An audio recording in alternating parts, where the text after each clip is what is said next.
Bugün Batman'ımızın il oluşunun 33. yıl dönümü. Haliyle 33 yıldır Batman çok gelişti. Çok büyüdü. Nüfusu artık 600 bini aştı. Haliyle gelişen illerde beraberinde sorunlar da gelişiyor, büyüyor. Doğrusunu söylemek gerekirse şu ana kadar Batman bir siyaset yoksunu il olma pozisyonunda idi. Çünkü Batman'a getirilmesi gereken hizmetler, projeler getirilmedi. Bu anlamda siyaset erki zayıf kaldı. Fakat geçen 14 Mayıs'ta Allah'a şükür Batman halkı Türkiye Büyük Millet Meclisi'ne Batman'ımız için hizmet edeceklerine inandığımız iki adayı vekil olarak gönderdi.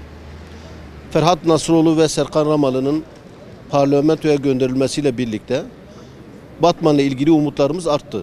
Batman'a hizmetin getirileceği, Batman'a artık projelerin geleceği, Batman'ın eksikliklerin tamamlanacağı hususunda doğrusu umutlarımız arttı. Örneğin Batman'ımızda 14 mahalle kadar daha il olmadan önceki şartlarını yaşamaya devam ediyor.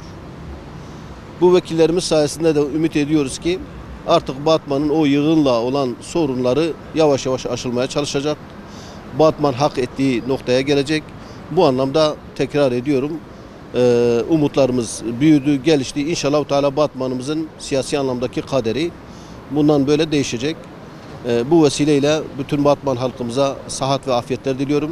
İnşallah Teala Batman'ımıza artık layık olan hizmetleri bahsettiğim vekillerimiz vasıtasıyla İnşallah oluşacak, Batman hizmetlere tanışacak diyor.